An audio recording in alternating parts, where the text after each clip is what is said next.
Hey guys, tonight we're going to do something a little wild. Imagine this. You blink awake and instead of your usual soft pillow and phone alarm, you're lying on cold stone. A thin trail of smoke curls through a low, shadowy ceiling. There's a faint orange flicker against the rock, and the air smells like burnt marrow and wet fur. Somewhere in the dark, something drips, something breathes, and you can't quite tell if it's human. You reach for your blanket, but your hand finds rough animal hide, stiff with grease. Congratulations, you've just woken up 30,000 years ago, and you probably won't survive this. So before you get comfortable, take a moment to like the video and subscribe, but only if you genuinely enjoy what I do here.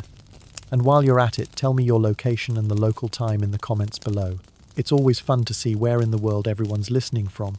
Now dim the lights, maybe turn on a fan for that soft background hum, and let's ease into tonight's journey together.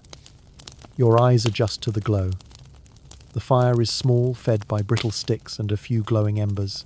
Shadows twitch across the walls, and for a dizzy second you think you see movement painted there, huge shapes of beasts and figures frozen mid-hunt. The cave breathes around you. A low moan of wind spills through a crack in the stone, and you realize how deeply the air tastes of earth, of age, of something older than memory. You sit up. Your breath fogs instantly. Outside, the wind is howling like some vast animal. The hide draped over the entrance flaps in jerky rhythm, each gust throwing sparks from the fire. You shuffle closer to the warmth hugging your knees. It's freezing your bare feet numb, and you swear you can feel time itself pressing against your chest like a heavy weight. There's movement near the fire. Not an animal, not quite. A human shape shorter than you expected, broad-shouldered, wrapped in fur. The face is half hidden under soot and tangled hair. They watch you with eyes that seem too calm for this nightmare. The person grunts, softly gestures toward the fire. The meaning is clear enough. Sit still, stay warm, don't do anything stupid. You realize this person isn't some fantasy caveman cartoon from school textbooks. They're real, alive, wary. You can smell them smoke sweat, the tang of animal fat rubbed into skin to keep the cold out. The reality is jarring. Homo sapiens like you, but with survival carved into every muscle. Maybe they're Cro-Magnon. Maybe you are too now. They hand you something. It's a hunk of meat charred on the outside, pink inside. You hesitate, then bite. It's surprisingly good, smoky and rich. You chew slowly, trying not to think about what animal it came from. Probably something with tusks. Or claws. You try not to ask questions. The figure grunts again, tilts their head toward the cave wall. The paintings seem to glow in the firelight. Massive shapes of mammoths, horses, bison. Handprints pressed in ochre like ghostly signatures. Historians still argue whether those hands were part of a ritual or just early graffiti. Either way, one thing is certain: you're staring at humanity's first art gallery. You move closer, fingertips brushing the stone. The paint is dry but somehow alive. The red and black lines twist into motion when the fire flickers, as if the artist designed them to dance with the flames. And they probably did. It's mesmerizing, almost hypnotic. You feel dizzy, unsure if it's the smoke or something deeper, a pulse from the past echoing in your bones. The figure beside you mutters something guttural. It might be language or it might be music. You catch rhythm, tone, maybe even laughter.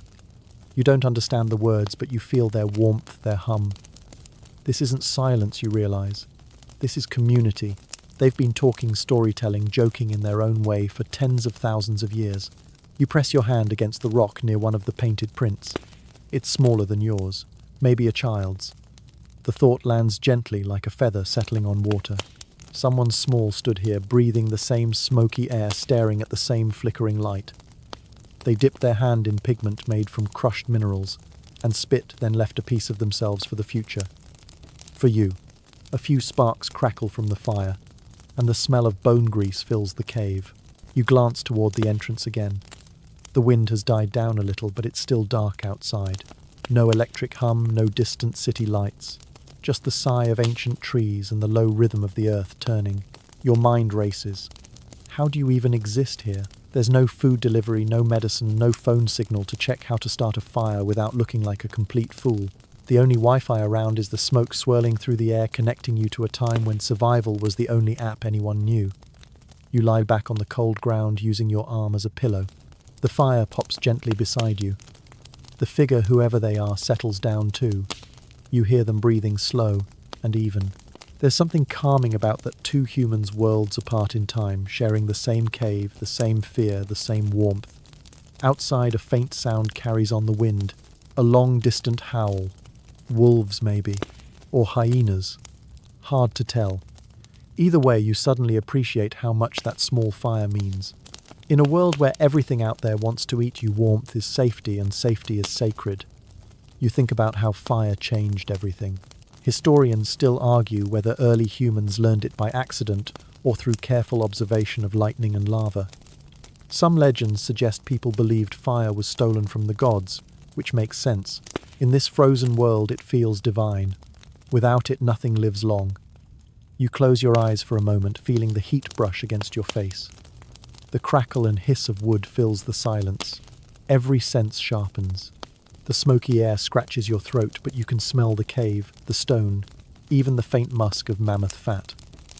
You hear your heartbeat steady and small, as if reminding you that you're still one of them, fragile but adaptable. In a corner, bones are stacked neatly.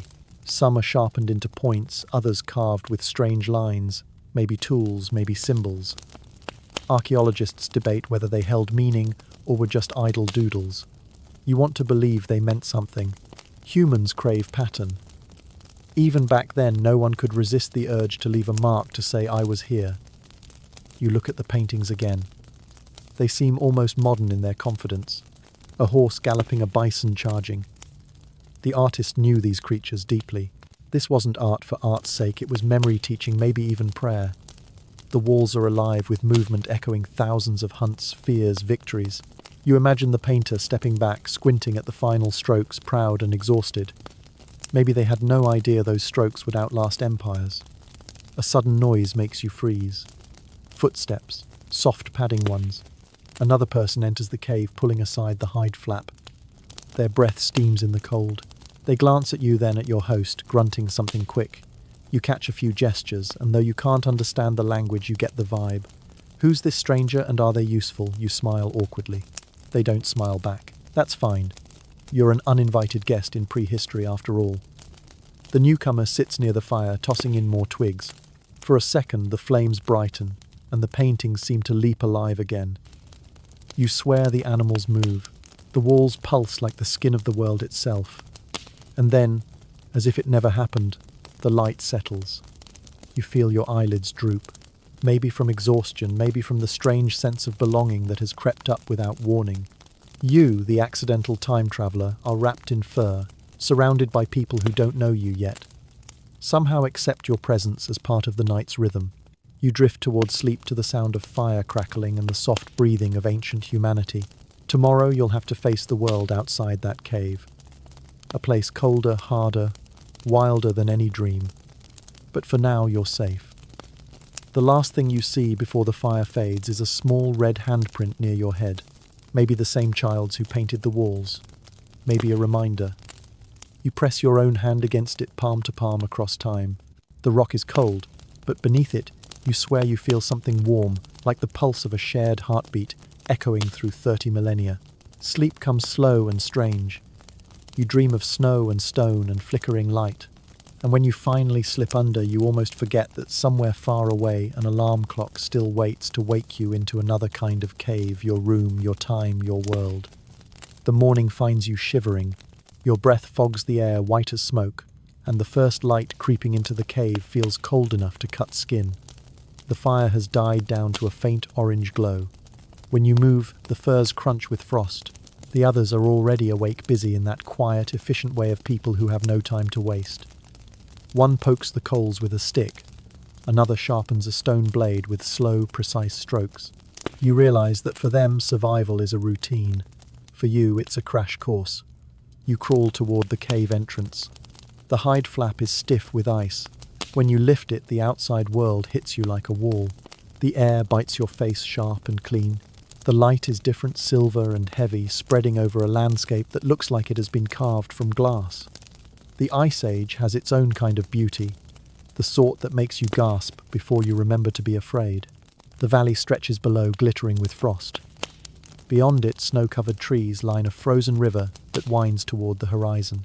Somewhere far off, A herd of mammoths moves like mountains in motion, shaggy and slow, leaving deep prints in the snow. You step outside carefully, your bare toes instantly protesting. The ground crunches underfoot, a crust of ice and ancient dust. Your breath feels thick in your chest. The cold isn't just a temperature here, it's a presence alive and ancient. You can almost hear it whispering, testing you. You wrap the fur tighter around your shoulders and wonder how anyone could survive this without Wi-Fi, a heater, or at least a thermos of coffee. Behind you, the small group emerges from the cave. They carry spears, baskets, and stone blades tied with sinew. One of them tosses you a lump of hide pointing to your legs. You catch the hint. Clothing is not optional. You struggle to tie the stiff leather strips into something resembling pants, earning a few grunts that might be laughter. Congratulations, you've just invented prehistoric fashion. They start moving, and you follow, trying to keep up. The snow squeaks underfoot. The air smells of pine resin and animal musk. Every breath burns a little, but the view makes it worth it. Above you, the sky is impossibly wide, streaked with pale pink clouds. You can see smoke columns in the distance, maybe from another group's fire or from burning grass where lightning struck. Historians still argue whether groups like this were territorial or peaceful, whether they met as friends or rivals. Either way, you realize how small one human band is in this vast frozen world. The group walks with purpose. Their eyes constantly scan the horizon, watching for danger or opportunity. You start noticing signs too. A cluster of prints in the snow, deep and round. A mammoth's path. Beside it, smaller tracks shaped like a huge cat's paw. The person nearest to you touches their spear, lightly glancing toward the trees. You swallow hard. You'd give anything for a pair of binoculars right now. A gust of wind kicks up, stinging your eyes. You can feel tiny bits of ice hitting your cheeks like sand. The person leading the group points toward a ridge. You climb legs, burning lungs, gasping. The furs make it awkward and you slip more than once. One of the group reaches out, steadying you with a strong hand. Their eyes meet yours briefly and something unspoken passes between you. Not friendliness exactly, more like recognition. You may be clumsy, but you're trying. That counts here. At the top of the ridge, the view opens up. Below lies a plain dotted with shapes. You squint, heart quickening. Reindeer, maybe 50 of them, moving in clusters, snouts buried in the snow as they dig for moss. The leader crouches, signaling the group to stop. You all drop low, the cold biting through your knees. The plan is simple if terrifying. You'll circle downwind and drive the herd toward a natural pit in the ground. If luck is with you, a few will stumble in. If not, the only ones eating tonight will be the wolves. You creep forward, heart pounding. Every step feels impossibly loud. You can hear the animals snorting, the scrape of their hooves. One raises its head, ears twitching. The air goes still. The hunters freeze, muscles coiled. Then, with a sharp whistle, the leader signals. Chaos erupts. The group leaps up, shouting, waving branches. The reindeer panic, bounding away in a blur of movement. You shout too, mostly because everyone else is shouting. The herd bolts toward the pit. Two animals stumble, their legs collapsing under them. The hunters move fast, spears flashing. The air fills with sound cries, hooves, the thud of impact. And then it's over. Steam rises from the snow. The hunters breathe hard faces, red eyes gleaming. You stand back shaking. They've done this 100 times before. You can tell by how methodically they work, cutting, dividing, saving every usable piece. Meat, hide, sinew, bone. Nothing is wasted. You remember reading that hunter-gatherers could name every part of an animal and what it was good for. Seeing it in action feels like watching an orchestra of survival. One of them tosses you a strip of raw meat. You hesitate, but the look you get says this is not a polite suggestion. You take a bite. It's cold and chewy, but not awful. You try to smile through the taste of iron and regret. The group laughs again, this time more warmly. Maybe you've earned a few points. As they work, you glance at the horizon. The sky has turned a bright, icy blue and the sun hangs low, pale as bone. You realize it will never climb high enough to melt anything. This world runs on a different clock, slow and relentless. You wonder how they keep track of time. Probably not by checking their phones. Historians believe some groups used notches on bones or the phases of the moon to mark days. You try to imagine counting winters like that, one frozen breath at a time. By midday, the group begins to head back. The meat is bundled and carried on wooden poles. You help as best you can, though the weight makes your shoulders ache. The path is slick, and once again you nearly slip, only to be caught by the same person who helped you earlier. They grin, revealing teeth too white for this grim era. You laugh quietly. Shared suffering seems to build friendship faster than any small talk. The sun dips lower, and long shadows stretch across the valley. The air grows colder again, biting through your furs. In the distance you hear the haunting cry of something unseen. Maybe a wolf. Maybe something worse. The sound rolls over the snow, reminding you that night will come fast. When you finally reach the cave, the relief is overwhelming. The fire has been rekindled, and the flickering light feels like a heartbeat. Smoke curls up toward the ceiling, carrying the rich smell of meat. The hunters unload their catch with quiet satisfaction. One of them tosses a handful of snow into a clay bowl, watching it melt over the fire. You realize this is how they drink melting frozen water, sip by precious sip. As everyone eats, you lean against the wall body, heavy with exhaustion. The warmth seeps into your bones. Your mind drifts to something odd. Even in this harsh world, there's rhythm. The way they move, speak, share food. It's not chaos, it's community. Anthropologists still debate whether language began as hunting coordination or as social bonding around fires like this. Watching them joke and gesture, you'd bet on the second option.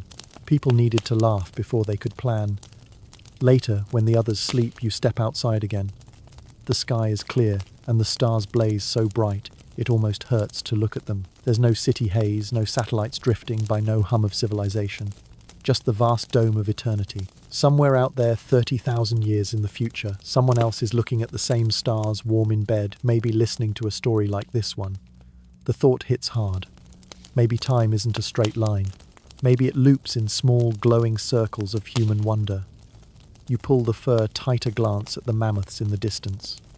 Their silhouettes move like dark mountains against the silver plain.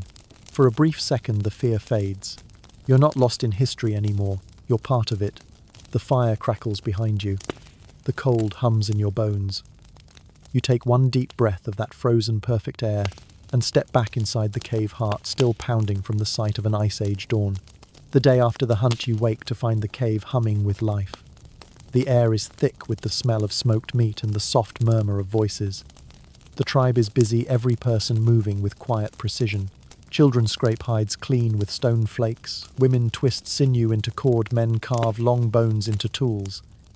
It feels less like chaos and more like rhythm, a silent drumbeat that keeps everyone in motion. You sit up slowly, rubbing your eyes, trying to understand your place in this strange, frozen society. The person who helped you yesterday gestures toward the fire. You shuffle over and sit beside them.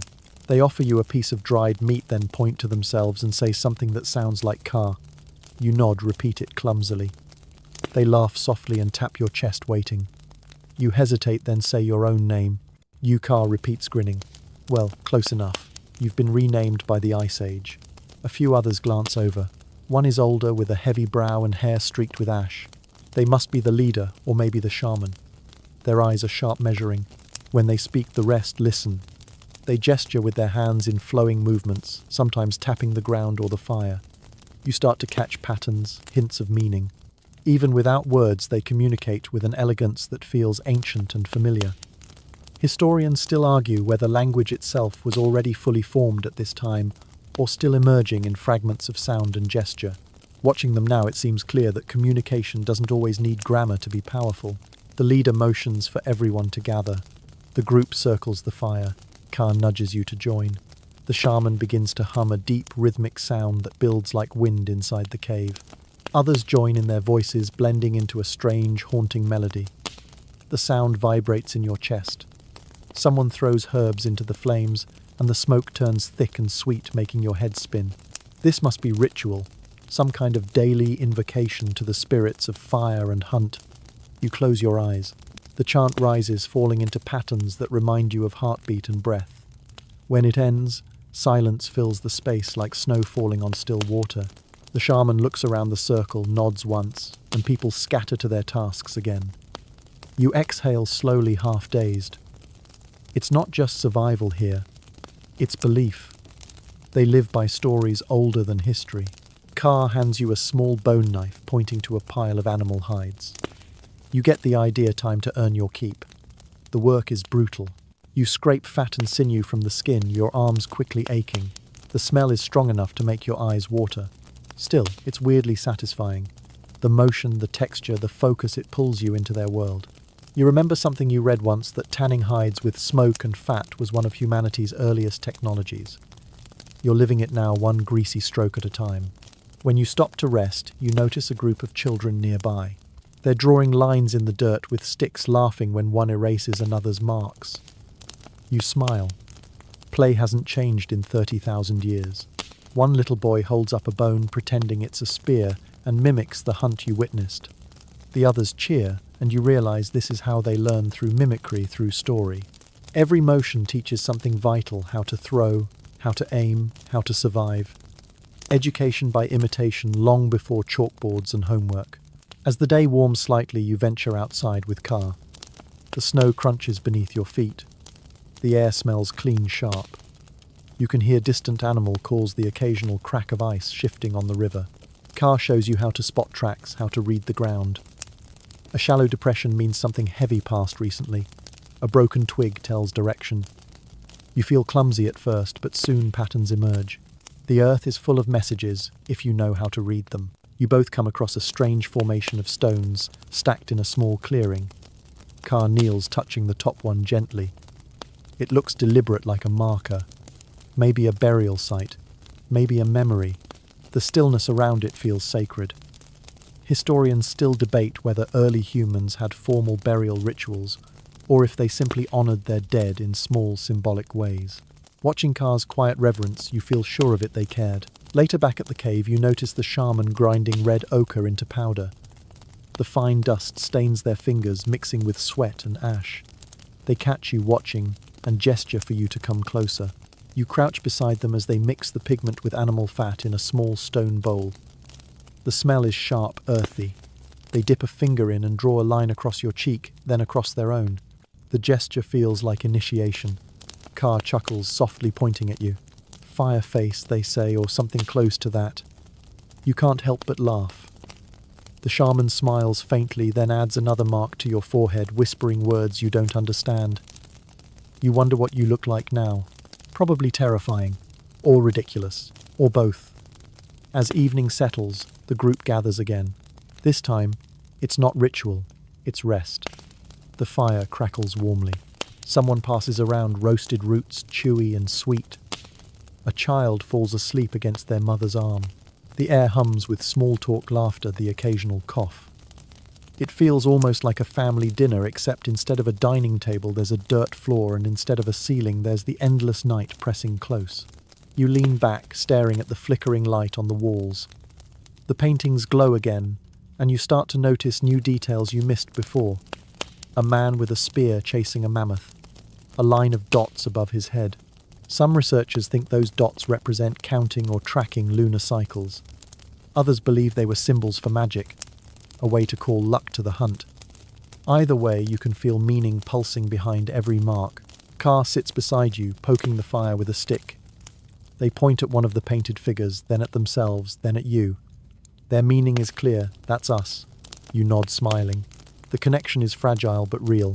You can't speak their words, but the understanding runs deeper than language. Humans have always been experts at that, finding ways to mean something to each other without saying a thing. Outside, the wind picks up again. It moans through the cracks of the cave, echoing like distant voices. The fire flares, briefly sending sparks toward the ceiling. The shaman rises, tossing a handful of herbs into the flames. The smell shifts, sweet and smoky. People murmur prayers you can't decipher. It's oddly comforting, this nightly rhythm. You realize that for them, the boundary between the sacred and the ordinary doesn't exist. Every breath, every meal, every spark of fire carries spirit. You drift towards sleep, your body sore but strangely peaceful. The sounds of the cave wrap around you, the pop of burning wood, the low hum of voices, the sigh of wind outside. Somewhere, someone hums that same tune from the morning ritual. It feels like a lullaby, slow and steady. You close your eyes. Your last thought before sleep finds you is simple for all our progress, our cities, our machines. Maybe this is what being human really means. A circle of light in the dark, shared warmth, shared breath, and the quiet certainty that tomorrow, when the fire is low again, someone will relight it. The next morning the cave smells different. The smoky scent of cooked meat clings to the air, but underneath it something richer waits. Fat sizzling over flame marrow, bubbling inside split bones, the faint sweetness of roasted roots. The tribe is preparing a meal that feels almost like a celebration. You stretch your arms, your shoulders aching from the previous day's work, and shuffle closer to the warmth. The fire crackles brightly, its light painting everyone's faces in shades of gold and shadow. K.A. greets you with a nod and a grin. They are turning a thick skewer over the flames, the meat glistening with grease. Beside them, the shaman sprinkles herbs over a clay pot filled with broth. You catch a whiff that surprises you, wild onions, maybe. The aroma hits your senses with an almost modern familiarity. It reminds you of soup simmering in a kitchen, proof that comfort food existed long before recipes ever did. You settle beside Car, rubbing your hands together for warmth. The heat seeps into your fingers like a slow pulse. Outside the wind moans against the stone, but inside the glow feels eternal. Kay breaks off a chunk of cooked meat and hands it to you. You bite in carefully. The flavor is smoky and strong, richer than anything you have tasted here so far. It melts on your tongue, and for a second you forget that this world is trying to kill you. You mutter something that sounds like good, and Car laughs. The meal is shared in silence, except for occasional hums of approval. Each person eats methodically, wasting nothing. Fat is smeared on dried hides for waterproofing, bones are cracked for marrow, and even ash is used to scrub tools clean. You remember reading that Paleolithic people often recycled everything from a single animal, sometimes using the skull as a bowl or drum. Watching it unfold in real time, you understand that resourcefulness isn't just cleverness, it is lore. After the meal, the shaman begins to hum again, this time softer, like a lullaby for the fire. They toss a handful of powdered ochre into the flames, and sparks fly up glowing red and orange. Everyone falls quiet. The flicker of light on the cave wall looks alive again, as if the painted beasts are moving to the rhythm of the chant. You stare at them, half-dazed. The lines of bison and deer shift in the flickering glow, each motion echoing a hunt, a victory, or maybe a warning. Car leans toward you and whispers something, gesturing at the wall. You catch only fragments, but it seems like a story, a hunt gone wrong perhaps, or a tale of bravery. The shaman's voice deepens, rolling like thunder. The children stare wide-eyed. This is storytelling, the first form of history spoken in smoke and shadow. No pen, no screen, no camera, just memory and rhythm. It feels more real than any movie you have ever seen. You wonder what story they will tell about you one day. The stranger who arrived from nowhere, clumsy and confused, trying to learn how to hold a spear without stabbing themselves. Maybe it will become a legend, softened over generations, until you are remembered as a spirit who appeared from the stars. Historians still argue whether early myths were meant to explain the world, or simply to pass the night. Watching the shaman's eyes gleam in the firelight, you suspect both might be true. Later, Kay gestures for you to follow. You step outside the cold, instantly biting through your fur. The air tastes clean and sharp, filled with drifting flakes of snow. Car leads you down a narrow path toward a frozen stream. The surface glitters under the pale sunday. They kneel, cracking a hole in the ice with a rock, then scoop up a handful of water. You imitate them, cupping the freezing liquid to your lips. It tastes of minerals and silence. Near the stream, you spot a pile of stones arranged in a circle. Car crouches beside it, pulling out a few blackened sticks. You realize this was once a fire. Maybe a hunting camp, maybe a resting place. Car shows you how to strike flint against another stone, sending out tiny sparks. It looks simple until you try it yourself. The flint slices your fingers, the spark fizzles before reaching the dry grass. Car snorts, shaking their head. You grit your teeth and try again and again until finally a tiny flame flares to life. You grin like a fool, proud of your little victory. Fire. It's such a basic thing, yet so powerful. Some anthropologists believe early humans discovered it nearly 1 million years ago, while others think it became a daily tool only around this era. Either way, you can feel how it changed everything. Fire made food safer, nights longer, and the world a little less terrifying. In that tiny flicker of light, you can almost see the blueprint for civilization itself. Car pats your shoulder approvingly, then gestures toward the horizon where smoke rises in thin curls. You squint. Maybe another group, maybe travelers. Their expression hardens slightly. The Ice Age is vast, but space still means territory. You both watch for a long moment before heading back to the cave. Inside the group has begun another task. They are grinding stones, shaping tools, working with such skill that it feels like choreography. You sit near a young boy who is shaping a small blade. His hands are quick, his movements sure. He hands you a broken piece of flint and gestures for you to try. The first strike sends a chip flying into your lap. The second splits the rock unevenly. He laughs not unkindly, then guides your hand. When you finally manage a clean edge, he grins proudly as if you were his apprentice. The process is mesmerizing. Each flake removed from the core has a purpose. You realize how much knowledge lives inside their hands. No textbooks, no YouTube tutorials, just instinct passed down through demonstration. Historians call this cultural transmission, and sitting here it feels like magic. Every motion carries the memory of countless ancestors who figured it out first. As dusk settles, you feel exhaustion creeping in. The constant cold seeps into your bones, no matter how close you sit to the fire. Car notices tossing you an extra hide. You wrap it around your shoulders, grateful. The tribe eats again, smaller portions this time. Someone laughs at a joke you don't understand. A child mimics Car's deep voice and everyone erupts in laughter. You smile despite yourself. For all the danger outside, inside the cave feels alive with joy. When the meal is finished, the shaman rises again. This time they speak softly, pointing at the fire, then the painted wall, then the night beyond.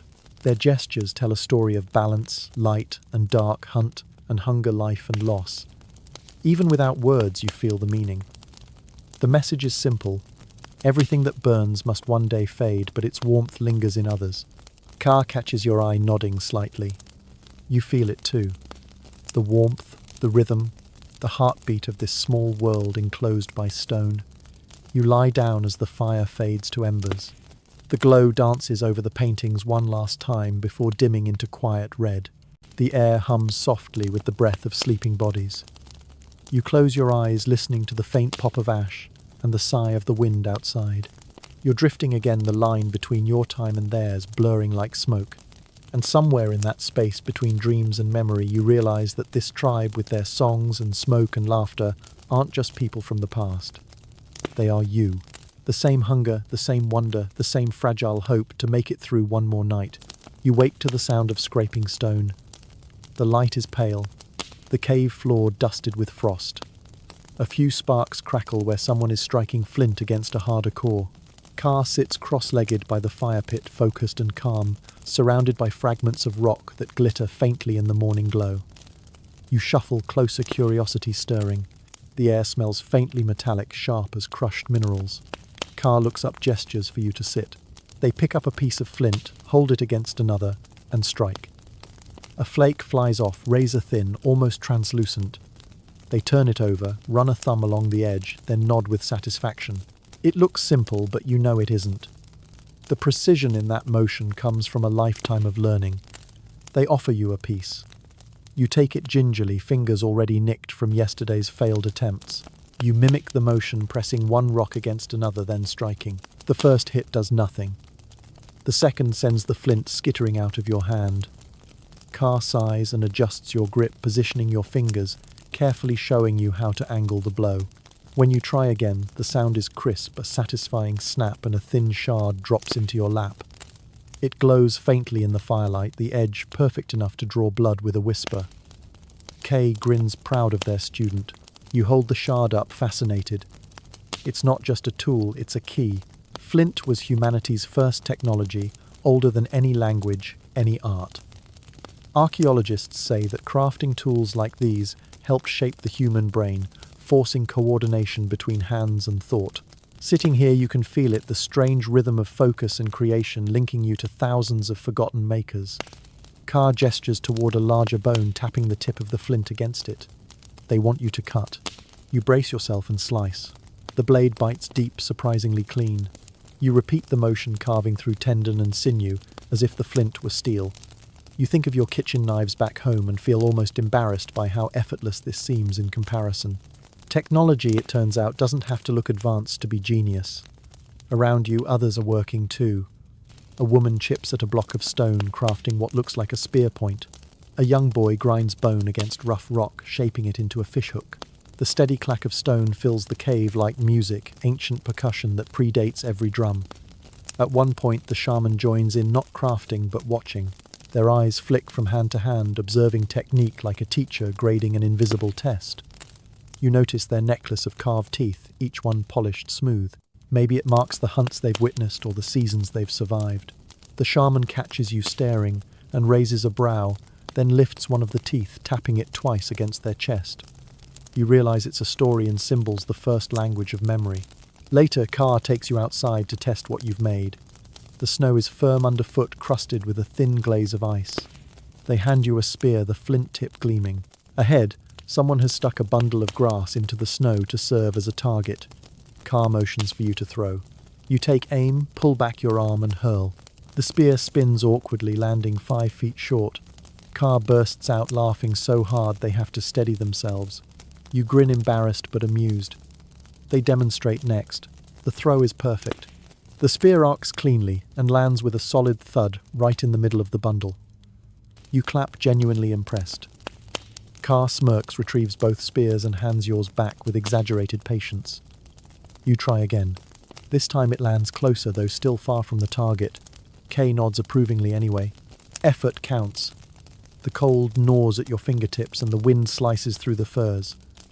You're grateful when Car gestures to return inside. By the time you reach the cave, your hands are numb, but your mind is buzzing. You can feel yourself learning, adapting. The rhythm of this life, harsh as it is, has started to settle into your bones. Inside the group has begun another ritual of sorts, repairing tools. Spears are retipped cords, retied stones, sharpened anew. Everything is temporary here. Every object lives and dies through use. Nothing is disposable, nothing truly wasted. The tribe's efficiency feels almost spiritual, as if even a broken blade still holds value. The shaman squats near the fire, heating a glob of sticky pitch made from tree resin. They dip a flint point into it, then attach it to a shaft, binding it tightly with sinew. The result is elegant, deadly, and surprisingly modern-looking. You think of ancient weapons displayed in museums, glass cases protecting tools that were never meant to be still. In the shaman's hands, this one feels alive. You sit quietly, absorbing the rhythm. The smell of smoke and resin thickens the air, mingling with the metallic tang of flint dust. A few sparks float lazily upward, landing on the cave ceiling like tiny stars. Car hums under their breath, a tune that seems to keep their hands steady. It's soft and rhythmic, not quite a song, but something close. You hum along and they glance at you with amusement. By evening, your hands are sore, but you've made something real. A small knife, crude but functional. Car examines it, nodding in approval, before slipping it into a leather pouch at your belt. The gesture feels ceremonial, a mark of acceptance. You've earned your place, even if only slightly. Dinner that night is simple. Roasted roots and strips of dried meat passed from hand to hand. Someone cracks a bone, offering you a taste of the warm marrow inside. It's rich and salty, almost buttery. You nod appreciatively and a ripple of laughter moves through the group. They seem to enjoy how shocked you still are by everything. You joke to yourself that it's fine dining for the Stone Age won Michelin star for not freezing to death. After the meal, the shaman begins to speak again, voice rising and falling in patterns you don't understand. Car translates with gestures, pointing toward the cave entrance, then to the fire, then up at the sky. You think it might be a story about creation, about how fire came from lightning, or perhaps a great animal that carried it in its tail. Cultures across the world have similar tales. Even here, in a time without writing, myths are already alive. Historians still argue about whether storytelling developed as entertainment or as education, but watching their faces glow in the firelight, it's clear that it serves both. When the story ends, silence follows. The only sound is the steady drip of melting frost from the ceiling. The shaman leans forward, staring into the embers, as if reading them like a book. You follow their gaze and see patterns in the coals, shapes of beasts, of people, of journeys. Maybe that's how imagination began, by seeing pictures in the fire. You lie down later with your knife beside you, small proof of your progress. The warmth of the day's work lingers in your muscles. Car settles near the entrance, keeping watch. You think of your old world of screens and cars and deadlines, and how none of it feels real compared to this simple pulse of existence. Outside, the night sings with distant sounds. The low hoot of an owl, the soft crunch of something moving through snow. You stare into the fire until your eyes grow heavy. For the first time, you feel not like a visitor from another age, but like part of the clan, another heartbeat in the cave's slow rhythm. The last thing you see before sleep claims you is the faint gleam of your flint knife catching the last flicker of flame.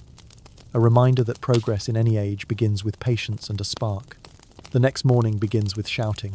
Sharp, urgent voices echo off the stone walls and jolt you upright before your mind even catches up. The air is thick with tension. Kay is already on their feet, spear in hand, eyes wide and alert. The others move quickly, gathering weapons, tying furs tighter. You stumble up, heart-hammering, trying to read the mood. There's no panic, not yet, but every motion has purpose. Something important is happening. Outside, the world is washed in pale gold. The sun is just climbing over the frozen hills, throwing long shadows across the snow. You follow the others out, squinting at the glare. Then you see them, huge shapes in the distance, dark against the white plain. Mammoths. At least half a dozen lumbering slowly across the valley, their massive tusks gleaming like curved moons. Steam rises from their bodies in thick clouds. Even from here, you can hear their deep rumbling calls. Car points toward them, excitement flickering in their eyes. You realize this is it.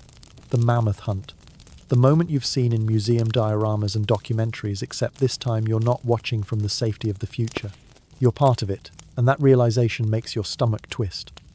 The clan gathers on the ridge, the leader speaking in low, commanding tones. You catch gestures, fragments of strategy. They will circle the herd, drive one toward the ravine where the ice is thin. It's a dangerous plan, but it's one that could feed everyone for weeks. You feel Car's hand on your shoulder. Their gaze is calm, but there's steel behind it. You're expected to help. You grip your spear tighter, though it feels useless against something that large. The tip gleams faintly in the cold light, and you wonder if you'll have the courage to use it when the time comes. The wind bites at your face, carrying the scent of snow and animal musk. The sound of the mammoths grows louder, the ground trembling slightly beneath your boots. You move with the others crouched low as you circle down the slope. The snow crunches underfoot despite your efforts to stay quiet. Ahead, KA signals to stop. The group spreads out, forming a rough semicircle around the herd. The mammoths graze peacefully, unaware of what's coming. Their trunks sweep across the ground like massive snakes, scooping up frozen grass and bark. One of the hunters lets out a sharp cry and chaos explodes. The air fills with shouts, the crack of spears hitting ice, the thunder of feet. The mammoths trumpet a deep shaking sound that rattles your chest. You run with the others, waving your arms, shouting to drive them forward. The ground vibrates with every step those giants take. One breaks away from the herd, panicked, charging toward the ravine exactly as planned. Car is beside you, spear raised. The leader signals and everyone surges forward. You throw your spear and for a heartbeat time stops. It flies straight, striking the mammoth's flank and bouncing off harmlessly. The creature bellows in fury, swinging its trunk. Car's spear lands true, biting deep. The beast stumbles, sliding toward the ravine, the ice cracking beneath its weight. Then the sound hits you, an earth-shaking crack as the frozen surface gives way. The mammoth plunges, snow and ice collapsing around it. The noise echoes through the valley, then fades into heavy breathing and silence. The hunters gather at the edge, panting, eyes wide. Kay touches your arm, grinning through exhaustion. You did it. Or at least you didn't die trying. The tribe works quickly. Some climb down toward the fallen mammoth. Others keep watch for predators. You follow, slipping carefully over the broken ice. The sheer size of the animal takes your breath away. Its tusks curve taller than you, its eyes already glazing with frost. You run a hand over the thick fur. It's coarse, but beneath it warmth still lingers. There's a strange mix of awe and sadness in your chest. Car begins cutting into the hide with their flint knife, the motion steady and practiced. You help as best you can, holding, pulling, trying not to think too much about what you're doing. The work is brutal, the cold biting into your fingers. But soon the rhythm takes over. Slice, pull, breathe. Steam rises in thick clouds from the exposed flesh, and for a moment it feels like the earth itself is exhaling. By midday, everyone is smeared with blood and sweat. The air hums with energy. They will not waste a single part of this creature. Meat for eating, hide for clothing, sinew for binding, bones for tools. The tusks are prized most of all, carved later into symbols and ornaments. Archaeologists have found mammoth ivory carved into tiny figures, delicate and precise proof that even in survival, humans still made time for beauty. You pause to catch your breath, watching the leader oversee the work. The efficiency is remarkable. There's no ceremony of triumph, no shouting, just quiet focus. These people don't celebrate survival, they expect it. Yet beneath the silence you sense pride, a shared strength that doesn't need words. As the sun begins to sink, the group prepares to transport what they can. They lash bundles of meat onto sleds made of curved branches and rope. It takes nearly everyone's strength to pull them through the snow. You strain against the weight, your muscles screaming. Car walks beside you, encouraging with a few words you still don't understand but feel anyway. Halfway back to the cave, the scent of blood brings unwanted company. Car spots movement on the ridge. Shadows glide through the snow wolves, at least a dozen. Their eyes gleam like embers. The leader shouts, and the group tightens formation. Spears lower. The wolves keep their distance, pacing, testing. One darts closer, teeth flashing, and a hunter hurls a stone that clips its shoulder. The pack retreats a few steps, but doesn't leave. The tension stretches like wire. The wolves circle again, waiting for weakness. Car's hand tightens on their spear. You can feel your heart pounding in your ears. The leader lets out a low growl, mimicking the predators. The wolves hesitate, then fade into the distance, melting into the white horizon. You let out a shaky breath. In this world, victory never comes without a reminder of what lurks just beyond the firelight. When you finally reach the cave, exhaustion hits you like a wave. The fire inside roars to life, and the smell of fresh meat fills the air. The hunters drop their burdens and sit in silence, too tired to speak. Car slumps beside you, hands trembling from cold and effort. You hand them a piece of dried root and they smile faintly in thanks. The shaman begins a quiet chant, voice low and deep. It's not celebration but gratitude. They burn a small piece of the mammoth's hide in the fire, the smoke rising in slow spirals. The tribe watches in silence. You understand instinctively that this is respect for the fallen animal, a way to acknowledge the life taken to sustain others. Historians still debate whether this reverence was spiritual or practical, but sitting here you feel how sincere it is. As the night settles, you lean against the cave wall, the glow of the fire painting your face in orange light. You can still hear the echo of the mammoth's cry in your mind, a sound that feels ancient and eternal. Car sits nearby, humming softly, tracing small patterns in the dirt with a stick, perhaps marking the hunt or simply passing time. You close your eyes, feeling both triumphant and humbled. You have hunted with them, survived with them, become a small part of their story. Yet deep inside, you know this world remains wild beyond your comprehension. Every victory here is temporary. Every fire burns only as long as someone keeps feeding it. The wind howls outside, shaking the hide door like a living thing. You pull your furs closer, watching the sparks rise and fade. Tomorrow the ice will crack again, the snow will fall again, and life will begin its endless cycle once more. And somewhere in that frozen rhythm you realize you've stopped asking how to go home. The ice age has already claimed a piece of you. The days after the hunt blur into a slow rhythm of recovery. The wind outside howls less now, as if exhausted by its own violence. Inside the cave glows with steady warmth. The tribe is alive with quiet satisfaction. Strips of mammoth meat hang from wooden racks near the fire, drying into dark curls that will last for months. The smell fills the air, rich and smoky, mixing with the scent of burning fat. You've grown used to it. Somehow the combination of meat, smoke and stone has become comforting. Ka sits beside you, shaping a new spear tip while humming softly. Their fingers move with effortless precision. Across the cave, children play with a bone carved into a small animal. You realize it's a toy, simple yet full of charm. Humanity's oldest invention might not have been a weapon, but a way to keep a child smiling during the long winters. You help Car scrape the last hide from the mammoth, stretching it out over a frame to dry. The work is slow, rhythmic, almost hypnotic. You lose track of time until you hear soft laughter behind you. A few of the women have started teasing Car, saying something that makes them roll their eyes and grin. You don't understand the words, but you recognize the tone. The teasing, the quick smiles, the way Car nudges your shoulder afterward. It all feels familiar, like something timeless. Later, as dusk falls, the tribe gathers again around the fire. Tonight the energy is different, lighter. Someone brings out a hollow bone flute and begins to play. The sound is hauntingly beautiful, like wind through a dream. Car taps their hands on a hollow log in rhythm, and others begin to clap softly. The shaman sways with eyes closed, moving to the invisible beat. The air feels alive with music older than memory. You can't help but smile. This, you realize, is joy. Real joy. Not celebration of conquest or wealth, but simple existence. People gathered in warmth, sharing sound and laughter against the darkness outside. Historians believe that early humans used music as both communication and ritual, a way to strengthen bonds within small groups.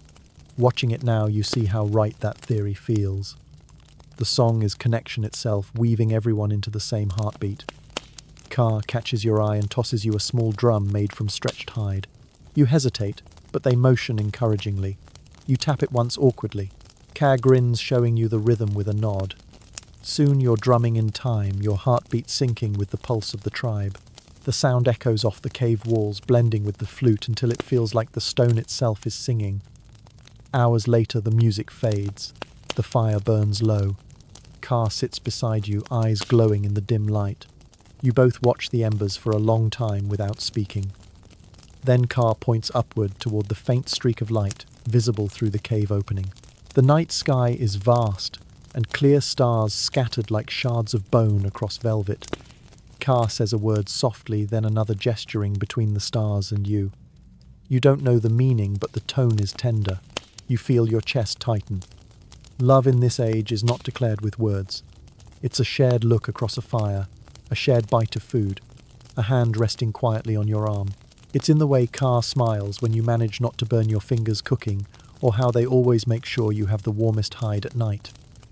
It's survival mixed with affection, a fragile thread of warmth in a frozen world. But love also carries loss, and the Ice Age is never kind. The next morning, one of the hunters doesn't return from checking the traps. When the others bring him back at dusk, the silence says everything. The wolves found him first. The shaman kneels beside the body, eyes closed, murmuring soft words as snow drifts in through the entrance. The tribe gathers around, heads bowed. The fire crackles, the only sound brave enough to fill the stillness. You feel the weight of grief pressing into the cave. It's not loud, not theatrical. It's quiet, shared, sacred. The shaman burns herbs, filling the air with a sweet, heavy smoke. They sprinkle red ochre over the body, staining the pale skin like a final gesture of belonging. Historians have found similar burials from this era, proof that even then humans understood reverence for the dead. Watching it in person, it's not about belief or ritual, it's about love refusing to vanish. Car stands beside you, face hard to read. Their hand brushes yours for a moment, a wordless reminder that life, however fleeting, must go on. Later, when the burial is done and the snow covers the mound outside, the tribe returns inside. The silence lingers, but so does closeness. People sit nearer to each other, sharing warmth. Grief has a way of drawing hearts together. That night, the shaman tells a story. The words roll softly through the firelight. You can't understand, but Car whispers fragments for you. It's about a spirit who lives in the sky, carrying the souls of hunters as stars. Every flicker of light above is a life remembered. You tilt your head, watching the heavens shimmer through the smoke hole, and the story feels true in a way science never can. Later, you and Car step outside. The wind has calmed the snow, glowing faintly under starlight. The mound of snow that covers the burial looks peaceful, almost beautiful. You stand there together, breathing the cold air, watching your breath rise and fade. Kay takes your hand briefly before pulling away.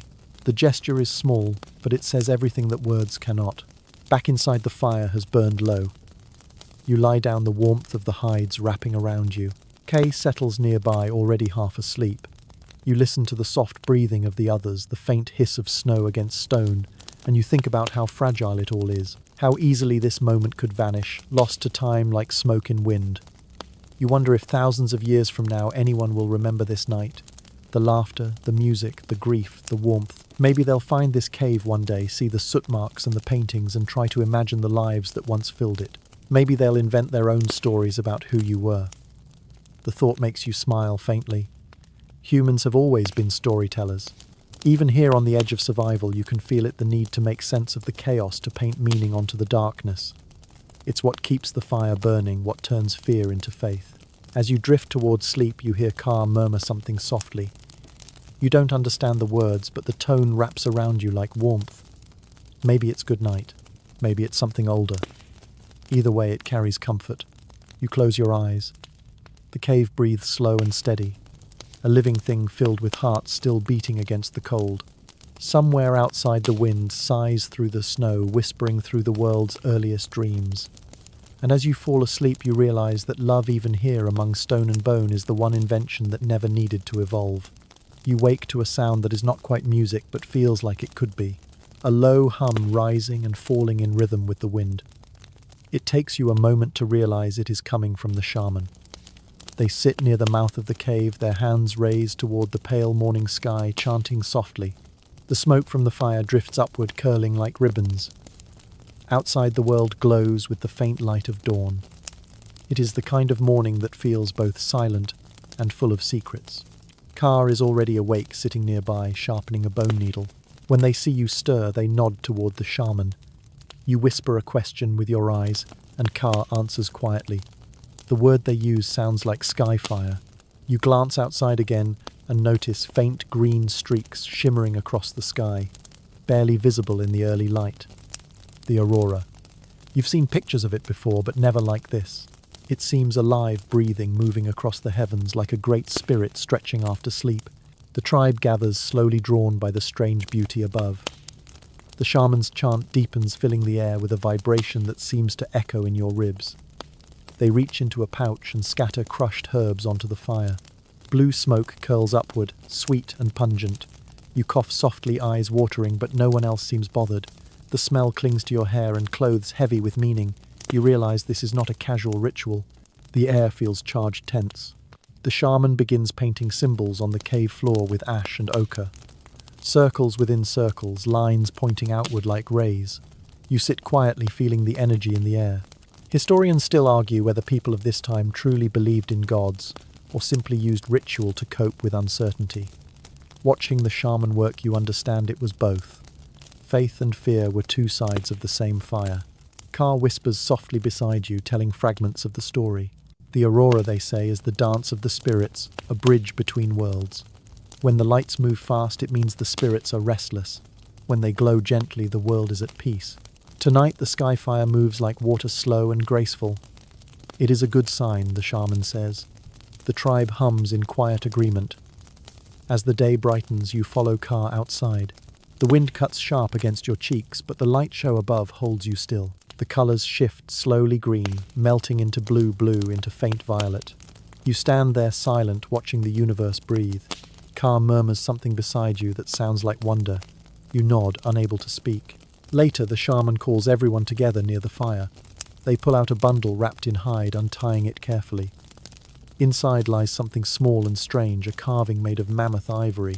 It is the shape of a figure, half human, half animal, with faint scratches for eyes and a wide-open mouth.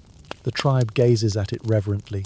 Car leans close and whispers that it represents the spirit who walks between worlds, a guide for the lost. You feel a chill despite the heat of the fire. The shaman lifts the carving toward the smoke, their voice low and rhythmic. The sound is mesmerizing. You feel your eyelids growing heavy, your mind slipping between wakefulness and dream. The world around you fades until all that remains is the rhythm of the chant and the shimmer of the sky outside. In that half-dream, the cave seems to expand, the walls breathing. The painted animals move again, galloping across stone. The fire grows brighter until it feels as if the whole world is lit from within. You see figures dancing among the lights, human shapes dissolving into shadows of beasts, then back again. It is as if the spirits of the hunt and the hunted are one and the same, chasing each other forever through the night. When you blink awake, the fire has burned low. The shaman sits still, eyes closed, as if meditating. The others are quiet, calm. Car offers you a cup made from a hollowed bone filled with warm broth. You sip it gratefully, the salty taste grounding you back in the moment. You are not sure how long you were lost in that trance. Time here doesn't move the way it does back home. As evening falls, Car leads you outside again. The aurora has grown brighter now, dancing in waves of green and pink. It ripples across the sky like a living river. You can't look away. It is so bright that the snow itself seems to glow. The air crackles faintly as if charged with static. You can almost hear the lights singing a faint hum that vibrates just beyond hearing. Car watches you, amused by your awe. They tell you that the tribe believes the aurora carries the voices of ancestors. If you listen long enough, you might hear someone calling your name. You smile, but when the wind changes direction, you think you actually do hear something faint, like a whisper just beyond words. Maybe it is only the air, maybe not. You remember reading that some early shamans used trance states induced by rhythmic sound herbs or exhaustion to reach what they believed were spirit realms. The boundary between science and mysticism was meaningless to them. Everything had a soul-fire river-stone breath. Watching the sky pulse above you, you can almost believe it too. Car points to the stars and traces shapes with their finger. A line becomes a mammoth, a cluster becomes a hunter. You follow along, amazed at how quickly the constellations take shape. The sky feels closer here, the stars sharper and nearer, as if you could touch them if you reached high enough. When you return to the cave, the fire burns low, the tribe already settling into sleep. The shaman sits near the embers, still humming softly, the carved figure resting in their lap. You watch them for a moment before lying down. The hide beneath you is warm, but the air feels charged with something invisible. You can't tell if it's the lingering power of the ritual or just the strange electricity of the aurora. Sleep comes slowly. You drift between dreams and waking your mind filled with colour and sound. In one dream, you stand in a field of snow that glows from within. The sky above you ripples like water. A voice calls your name, gentle but urgent. You turn and Car stands there, their outline flickering like the lights above. They smile, reach out a hand, and then everything dissolves into brightness. You wake with a start. The fire has nearly gone out, but a faint green glow still spills through the cave entrance. Outside, the aurora dances, silently tireless. Car sleeps nearby, breathing softly. You lie back down, heart still beating too fast, unsure whether what you saw was dream or something older, deeper. You stare at the ceiling, tracing the faint soot marks with your eyes. The rhythm of the shaman's chant still hums faintly in your ears. It feels as though the boundary between you and this time has thinned, like you could slip away completely if you let yourself drift too far. You wonder, not for the first time, if this is all real, or if you're the one being dreamed by them. The thought lingers as your eyes close again. The lights in the sky flicker one last time, painting your dreams with green fire. And as sleep pulls you under, you feel the strange certainty that somewhere beyond time the ancestors are still watching, whispering their old songs into the night. When you wake, the world has changed.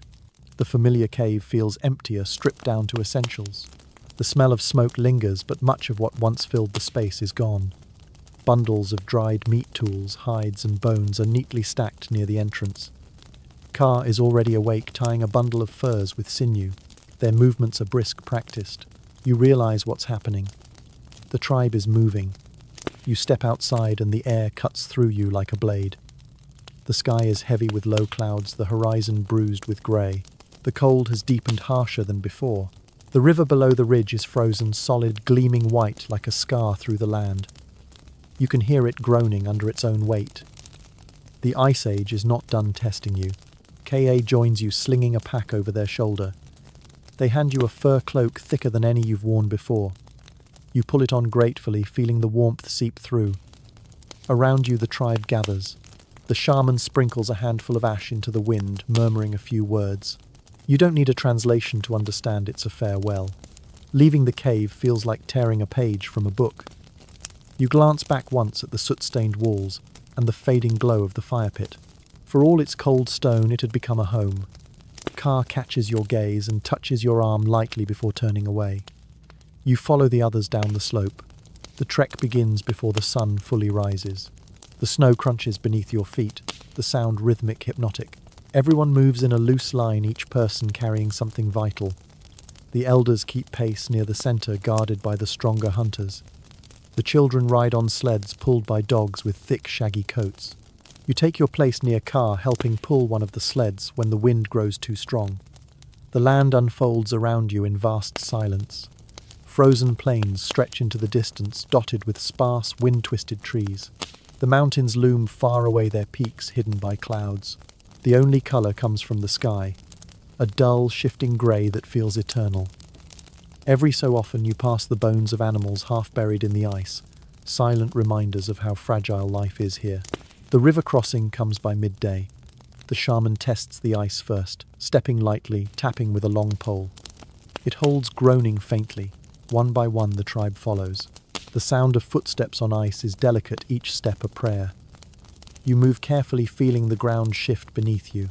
The cold seeps through your boots, biting into your bones. Halfway across, a crack echoes like thunder. Everyone freezes. You glance down and see a thin line spidering out from beneath your foot.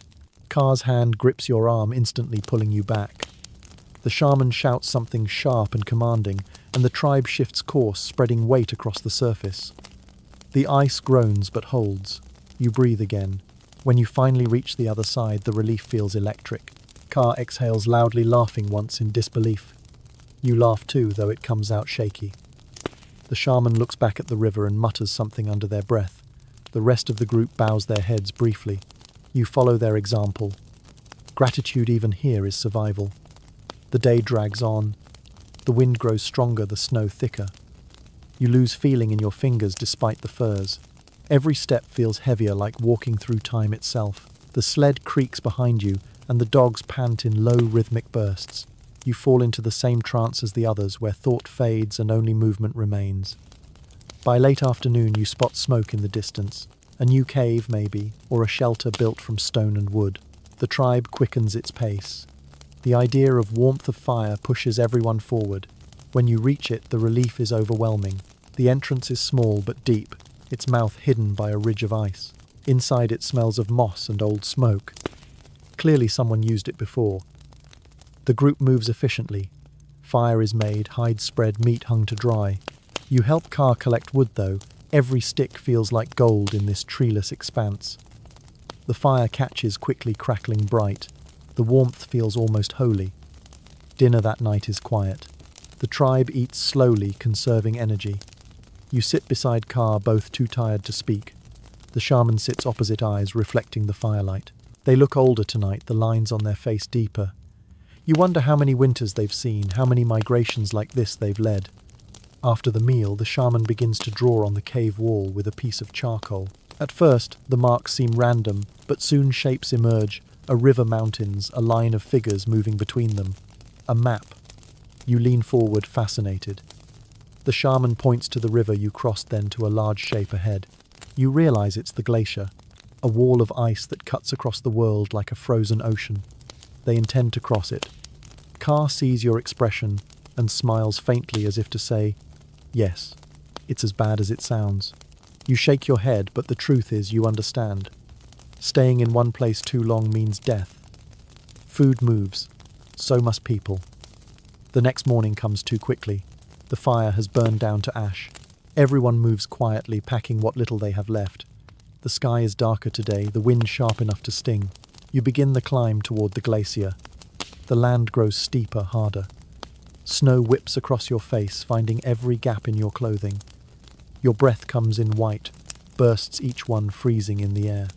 At one point you slip your foot, plunging into a hidden hole. Cold water rushes around your ankle. Car is there, instantly hauling you out. The freezing wet burns like fire.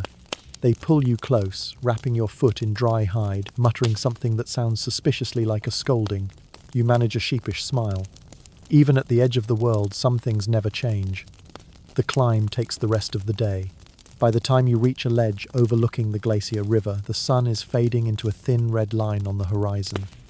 The ice below stretches endlessly, cracked and gleaming. It looks alive, shifting slowly, groaning with ancient weight. Car touches your shoulder, nodding toward it. Tomorrow you'll cross. That night sleep comes hard. The cold is relentless, creeping even through the thick hides. You curl close to the fire, listening to the glacier's distant rumble. It sounds like thunder trapped in stone. The shaman murmurs softly nearby, perhaps praying for safe passage. You stare at the ice, glowing faintly in the moonlight outside. It looks like another world, cold and shining, untouched by time. Somewhere deep within it, you imagine ancient creatures frozen mid-motion, preserved in silence. The thought sends a shiver through you that isn't from the cold. You close your eyes and whisper a promise to yourself, not knowing if anyone or anything is listening. You will make it across. You will keep moving as they do, one breath at a time. Because in this world, standing still is the same as vanishing. When sleep finally takes you, you dream of the river beneath the ice, alive and waiting, whispering secrets from the deep. Morning breaks grey and heavy. The wind outside howls like something alive, scraping across the glacier's surface. You wake to the sound of scraping ice and murmured voices. The tribe is already preparing for the crossing. Car ties, rope made from twisted sinew, around bundles of supplies, checking each knot twice. The shaman moves between the people, touching shoulders, whispering blessings that hang in the cold air like smoke. Everyone is quieter than usual. You can feel it too, the unease, the awareness that today will not be kind. You step outside and are hit instantly by the wind. It stings your cheeks, tearing at your furs, carrying fine shards of ice that glitter like glass in the pale light. Before you stretches the glacier, vast and white, endless as the sea. The surface is fractured, split by deep blue cracks that seem to breathe. The sound it makes is alive, groaning and shifting under its own weight. For a moment you wonder how anyone could cross something so immense without modern gear. Then again, that question has followed you since the day you woke here. Car joins you, handing you a long stick carved smooth at one end. They pantomime the motion of testing the ice ahead, then smile faintly. You nod, understanding. Together you step forward. The first touch of your boot on the glacier feels strange, hard, almost hollow, as if the ice hides a heart still beating deep below. The tribe begins to move in a single line. The wind roars, but the rhythm of their steps stays steady. Each person watches the one before them, placing their feet in the same prints. You copy Car's movements, exactly testing every step. The ice creaks and pops beneath you. Far below, you hear the faint rush of water. You imagine the glacier's veins carrying ancient rivers frozen in place for millennia. For the first hour, progress is steady. The cold numbs your face, your eyelashes crusting with frost. Car keeps glancing back, checking that you're keeping up. You are barely. Then the fog begins to rise, curling around your legs, thickening until the world shrinks to a few meters of white. The shaman's voice drifts faintly through it, calling warnings that fade too quickly to follow. Car moves closer, eyes narrowed, scanning the surface. You can see cracks running beneath the ice, faint lines that shift like veins under translucent skin. You step carefully, feeling each vibration. A sound breaks the monotony, the low rumble of something large in the mist. The group stops instantly. Every instinct in you goes still. A shape moves through the fog. Big, silent. The air feels suddenly heavy, pressed flat by presence. Car's hand tightens on your arm. Then it steps into view and your breath catches. A saber-toothed cat. Larger than you imagined, muscles rippling beneath a coat of pale fur. Its eyes gleam golden, calm and calculating. Its breath clouds the air in slow bursts. The cat stops 10 paces away, tail flicking lazily. You can hear the faint click of its claws against the ice. It's not charging yet. It's thinking. The tribe spreads slowly, forming a semicircle. Car raises their spear. The leader gestures, silently signaling for the group to hold. Everyone knows this is a fight that must be avoided if possible. A predator this big could take several lives, even if killed. The shaman begins to hum, a low rhythmic sound steady as a heartbeat. The cat's ears twitch, its gaze shifting. Kay glances at you, eyes wide, silently warning you not to move. The humming deepens, rolling like thunder trapped in a drum. Slowly the cat backs away, step by step, vanishing into the mist as quietly as it appeared. You release the breath you didn't realize you were holding. Car lets out a nervous laugh that sounds more like relief. You manage a shaky smile in return. Historians still argue whether early humans used sound or song to intimidate predators. You've just seen proof that sometimes music can save lives. The group moves on quickly, hearts pounding but spirits intact. The fog begins to thin, revealing a vast plain of cracked ice ahead. The color shifts from white to pale blue, glowing faintly from within. The glacier hums beneath your feet, the sound deep and ancient. You imagine it as the voice of the world itself, slow and eternal. Midday passes unnoticed. Hunger gnaws at you, but stopping is dangerous. The wind has grown crueler, slicing through every layer of fur. Your breath burns in your chest. Kay passes you a strip of frozen meat which you chew mechanically, each bite stiff and tasteless. The first real trouble comes without warning. A loud crack shatters the air, followed by a lurch underfoot. The ice shifts, violently sending several people sprawling. Car grabs your arm, pulling you upright as the ground splits open a few meters away. The sound is deafening, a roar that swallows all other noise. A chasm yawns where solid ground stood moments before. Panic ripples through the group, but the leader shouts sharply, bringing order. Everyone moves back in careful, deliberate steps. The crack widens once, then stills. The glacier settles again, its movement fading into low groans. You glance at Car, who shakes their head slowly, lips pressed tight. This is no place for fear.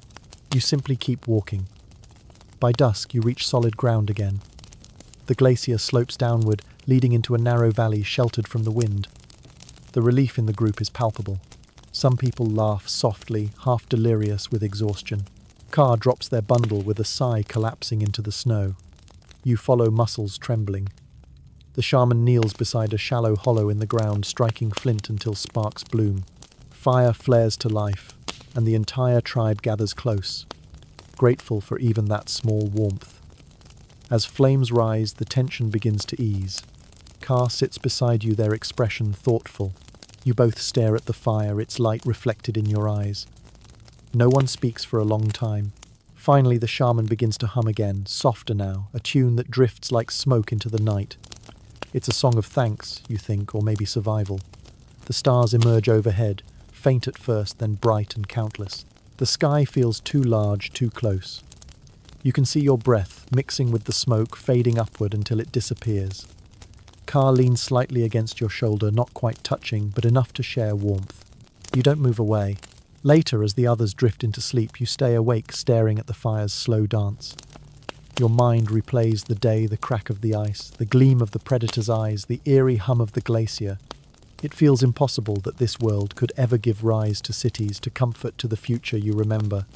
Yet sitting here wrapped in fur and fear and firelight, you understand how it happened. Every generation fought this same battle, inch by inch, flame by flame.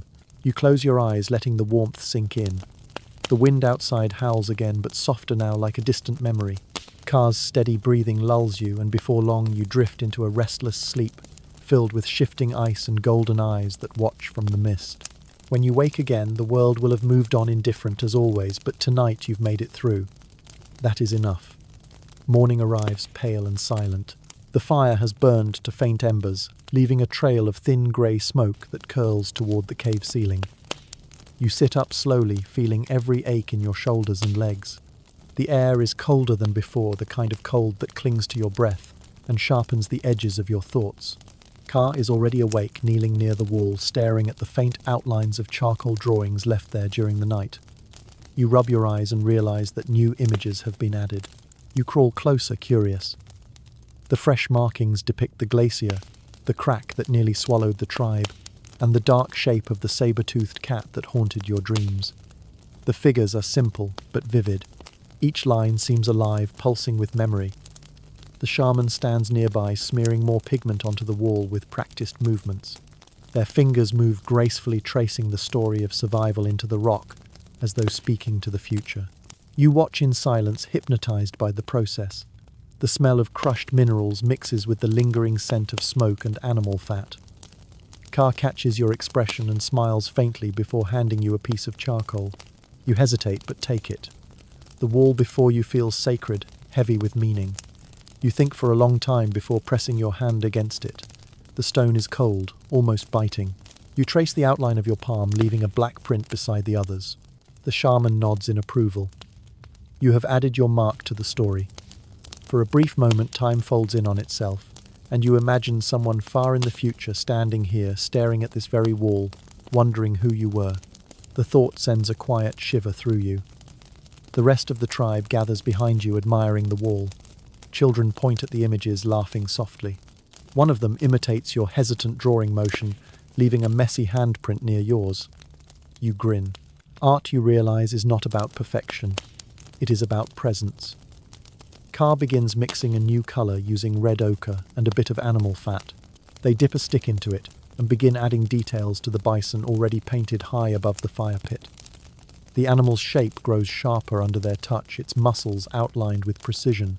The firelight dances against the surface, making the figure appear to move. You watch amazed as life blooms out of shadow. The shaman murmurs something low and rhythmic. Ka responds softly, adding strokes in rhythm with the chant.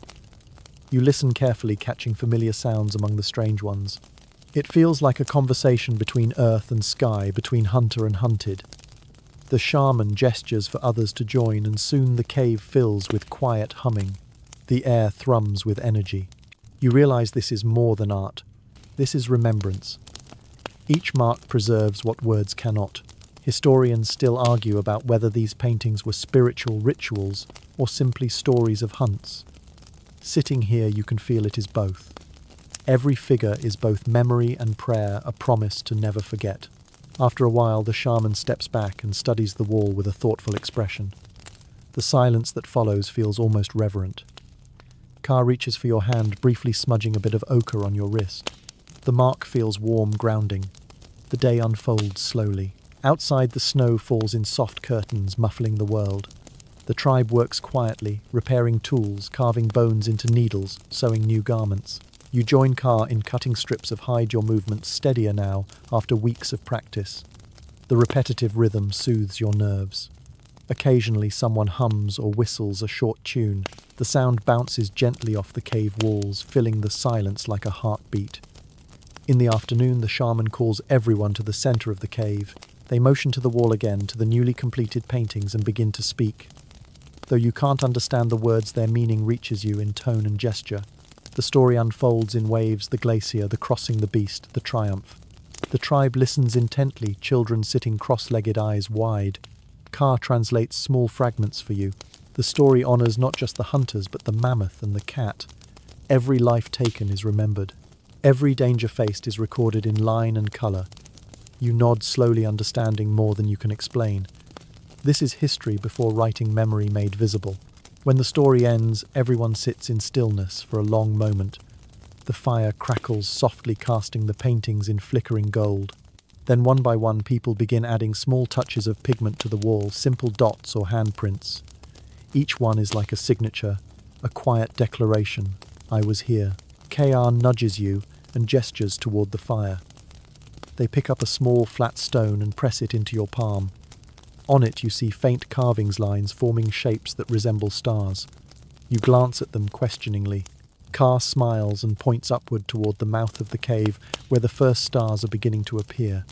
The carving, they explain haltingly, represents the night sky as it looked during the great hunt. You realize you're holding their memory carved into stone. You trace the lines with your thumb, feeling the tiny grooves. It's humbling, this idea of capturing time with nothing but rock and patience. You hand the carving back, but Ka shakes their head, closing your fingers around it. It's yours now, a gift from one story to another. Evening falls quickly.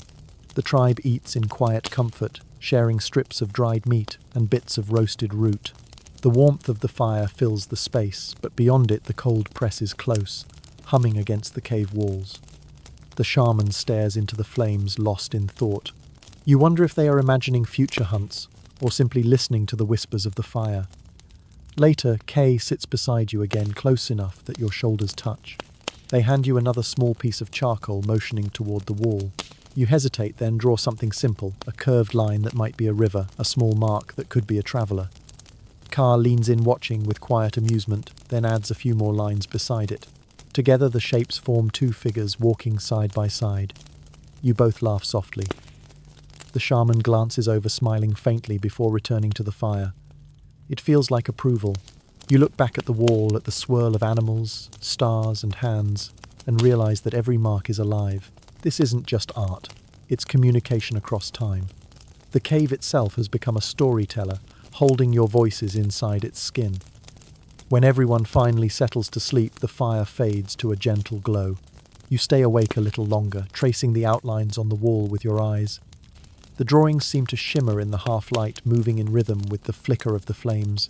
You think about how every civilization, every culture will eventually find its own way to do this, to turn memory into something lasting, to fight the fading of light.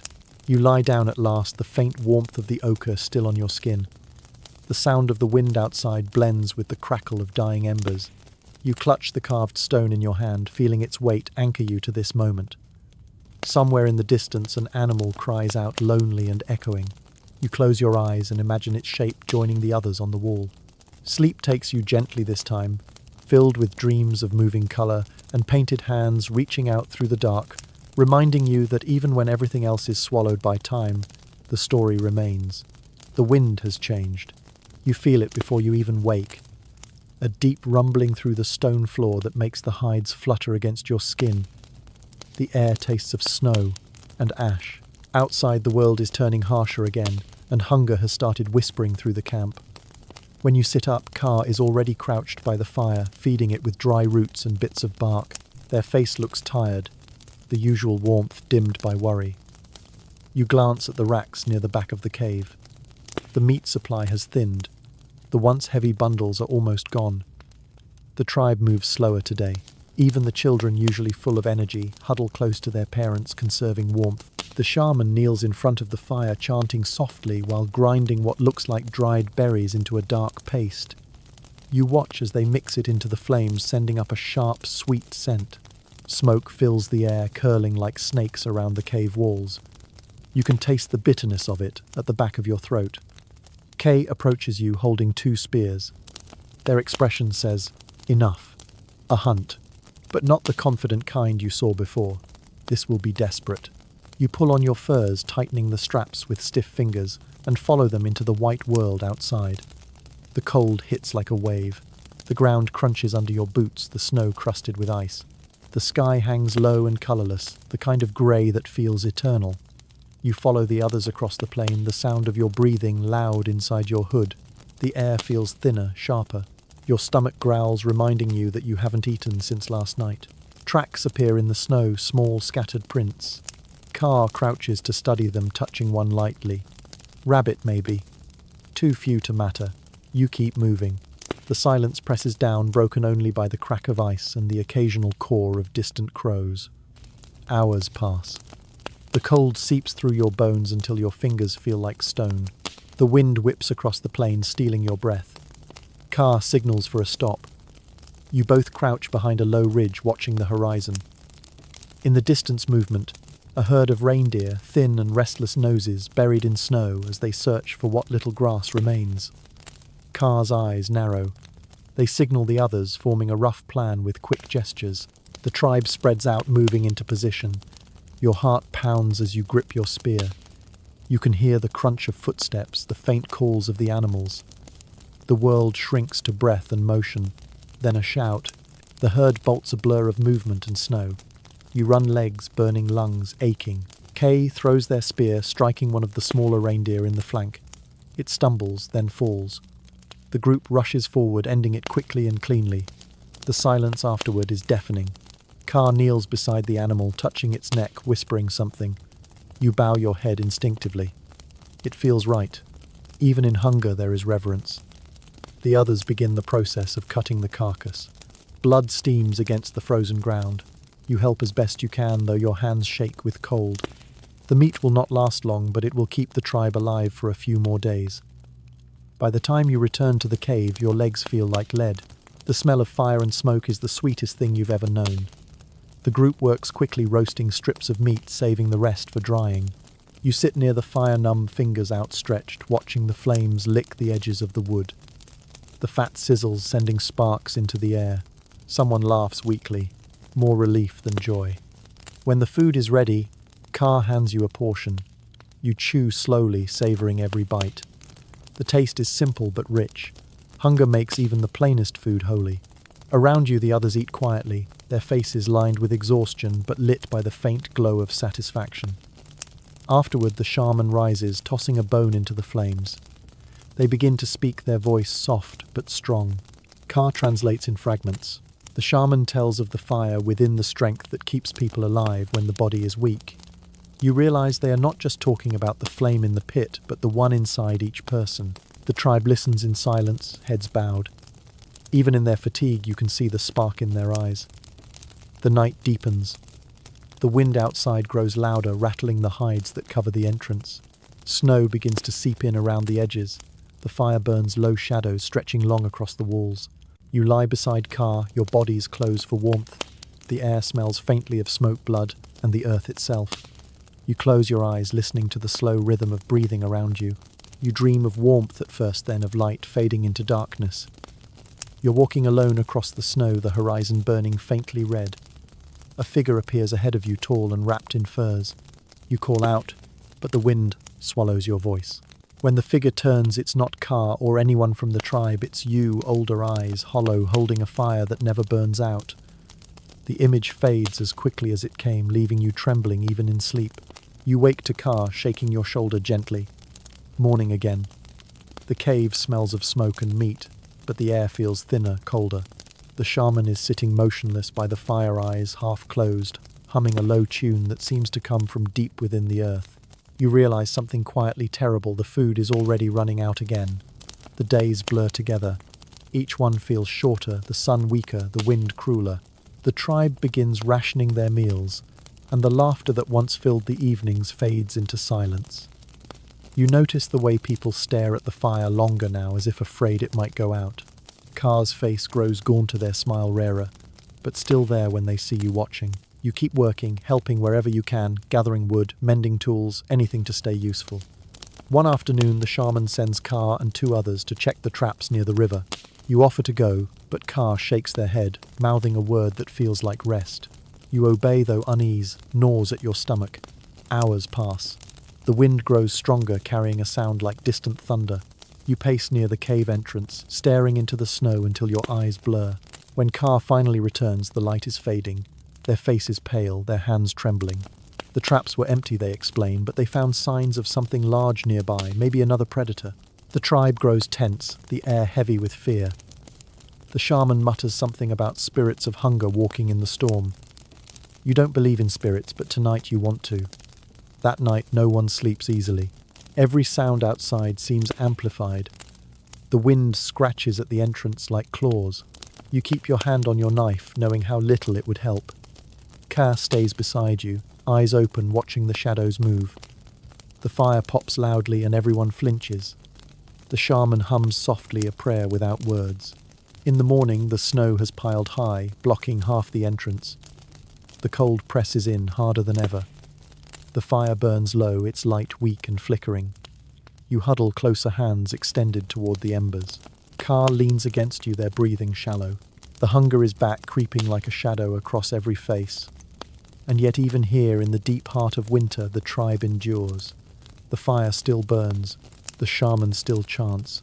Car still smiles, even if faintly. You find yourself repeating the shaman's words from before the fire, within whispering them to yourself until they become a kind of prayer. The world outside may be frozen and merciless, but inside the cave, a small, stubborn warmth refuses to die. The storm breaks at last. It happens quietly, as if the world itself has decided to exhale. You wake to a strange stillness. The usual howling wind has stopped. The air feels thick and soft, muffled by new snow. When you push aside the hide covering the entrance, the light outside blinds you. Everything is white, endless, silent. The snow stretches as far as you can see, smooth and untouched, sparkling faintly beneath a sky so clear it hurts to look at. Car joins you, squinting against the glare. Their cheeks are raw from the cold, their breath fogging in steady bursts. They point toward the valley below where the river used to flow. It has frozen solid, the ice now thick enough to walk across without fear. You both stand there for a moment, breathing in the stillness. For the first time in weeks, there is no wind, no sound of cracking ice or distant howls, just silence. Behind you, the others begin to stir. The shaman steps out next, leaning on a staff of polished wood, carved with small symbols. They look up at the sky, then at the bright horizon, and smile faintly. It is a rare expression, one that makes the lines on their face soften. The tribe follows their gaze, murmuring softly. Something about this calm feels like a promise. You and Car join the group as they start their cautious descent into the valley. The snow is deep, forcing each step to be deliberate. The sound of crunching fills the air, rhythmic and steady. Every movement feels sacred in this pristine world. As you walk, the shaman explains through gesture and tone that the tribe will head toward a new hunting ground farther south, where the air might be warmer and food easier to find. The journey begins slowly. The dogs pull the sleds again, their fur frosted with tiny crystals. The children cling to their mothers, bundled in layers of hide. The hunters keep their weapons close, scanning the horizon for danger. You help pull one of the smaller sleds, your muscles burning but steady. The sun glows faintly overhead, a pale coin behind thin clouds. By midday, you reach a stretch of open ground where the snow thins. The air smells faintly of pine, the first vegetation you've noticed in weeks. Car pauses to touch a branch poking through the frost, smiling as if it's a long-lost friend. You can see the colour returning to their face, the spark in their eyes flickering alive again. Then something catches your attention ahead, a line of dark shapes moving along the ridge opposite you. At first you think they are animals, but the movement is too deliberate, too upright. Car sees them too and freezes. The shaman raises a hand for silence. The figures draw closer, and soon you can see them clearly, humans wrapped in thick hides, carrying long spears tipped with stone. The two groups stop a short distance apart, staring at each other across the frozen plain. The tension hums like a drawn bowstring. The strangers are shorter, stockier, with broad faces and strong arms. Their eyes glint beneath heavy brows. You realize who they are. Neanderthals. The other kind of human. The kind you've read about but never imagined standing this close to. No one moves. Even the wind holds its breath. Then the shaman steps forward, slowly, palms open in peace. One of the Neanderthals, clearly their leader, mirrors the gesture. The silence stretches. Finally, the shaman speaks a few words, slow and careful, using gestures to bridge the gap. The Neanderthal replies in low tones, the sounds rough but not unfriendly. It's a conversation without shared language, yet meaning flows like a current. Car glances at you, whispering that the shaman is offering a trade. Food for tools, hides for safe passage. The leader of the strangers nods once, then whistles sharply. A few of their people step forward, carrying bundles of thick animal skins and stones shaped like axes. The exchange begins cautiously. Your tribe offers dried meat and fish in return. Each side watches the other closely, curiosity and suspicion intertwined. You study them quietly. Their faces are different but not alien. The same spark of thought shines in their eyes, the same weariness of survival. One of them, a young woman with hair braided tight against her scalp, meets your gaze. She tilts her head slightly as if trying to place you. Then she smiles, quick and curious. You smile back before realizing Kay is watching, amused. The exchange continues until the shaman and the Neanderthal leader clasp hands briefly. The tension breaks. People begin to relax, speaking in low, hesitant tones. The young woman offers you a small stone charm shaped like an animal. You accept it with gratitude, tracing the smooth surface with your fingers. In return, you give her a strip of dried meat. She laughs softly, a sound almost musical. Historians still debate how Homo sapiens and Neanderthals interacted, whether they fought, traded, or even loved. Standing here, watching two tribes sharing warmth and food beneath a pale sky, you feel the answer in your bones. It wasn't all war. Sometimes it was this simple human connection carved from the cold. As evening falls, both groups prepare to part ways. The Neanderthals turn north, disappearing into the white hills, their figures growing small against the fading light. Car watches them go, thoughtful. The shaman touches the carved staff to the ground and murmurs a few words. You don't need translation to understand that this meeting will become story, legend, memory. The tribe sets up camp near a cluster of rocks that shield the wind. Fire crackles again, filling the air with the scent of smoke and life. Everyone eats in quiet peace, the fear of scarcity eased for now. You sit beside Car, both watching the flames. The sky above darkens to deep violet stars scattered like seeds. Car pulls something from their pouch and places it in your hand. It's another carving smaller than the one before. This one is shaped like two figures standing side by side, facing the same direction. You recognize what it means immediately. You smile and tuck it safely into your furs. The shaman begins to sing again, a slow chant that drifts like fog across the fire. The words are soft, mournful, yet full of hope. The children fall asleep first, their small breaths mingling with the crackle of burning wood. You rest your head back against the wall, feeling the heaviness of your body sink into the earth. Outside, the snow glows faintly under starlight. You imagine the Neanderthal camp far away, their fire also burning, their laughter rising just as yours does. For a moment, the whole world feels united by warmth, however brief. Car leans against your shoulder, whispering something that sounds like rest. You nod, closing your eyes. The fire hums. The earth breathes. And above the stars keep their silent watch, marking another night in the long shared story of humankind. You wake to light. Not the dim grey that usually creeps into the cave, but something warmer, softer. It filters through the entrance like honey glowing on the snow outside. The air smells different too, less bitter, touched with a hint of damp earth. When you step outside, you understand. The Ice Age is beginning to loosen its grip. The world glitters. Thin streams run beneath melting snow, singing faintly as they trickle over stone. The wind carries a gentler tone, now less howl and more whisper. Patches of green peek through the drifts, small tufts of grass braving the cold. The sky above is pale blue, dotted with streaks of sunlight that almost feel like warmth on your face. You take a deep breath and let it out slowly. It feels like hope. Car joins you, eyes wide at the sight. They kneel to touch one of the tiny shoots, smiling with childlike wonder. The shaman steps out behind you, both leaning on their staff. They stare across the valley, eyes glinting with the kind of quiet awe that only comes from surviving long enough to see the world begin again. The tribe gathers soon after, murmuring softly, their faces lit by the strange golden light. For the first time in what feels like forever, no one is shivering. The shaman raises their hands toward the sky, chanting something low and melodic. You can feel the rhythm in your bones, a song of gratitude for the returning warmth. The others join in their voices, weaving together into a sound that feels older than language itself. You add your breath to it without meaning to, caught up in the vibration of life returning. The day is spent moving camp closer to the river, where the water now flows freely again in narrow channels. The sound of it is hypnotic, a reminder that the earth has been asleep, not dead. You help Car build new drying racks, your hands no longer numb from cold. The smell of wet soil and fresh air fills your lungs. It is almost overwhelming after months of frost and smoke. By midday, the sun climbs higher. The ice along the riverbank cracks and collapses in slow, heavy sighs. Car laughs at the noise and you laugh with them. It feels strange at first, that sound of joy, but it grows easier. The children chase each other through the slush, shrieking with delight as their feet sink into the soft ground. Even the elders smile watching them play. The shaman calls everyone together after the work is done. They speak of the change in the air, the thaw that signals the spirits of the earth waking again.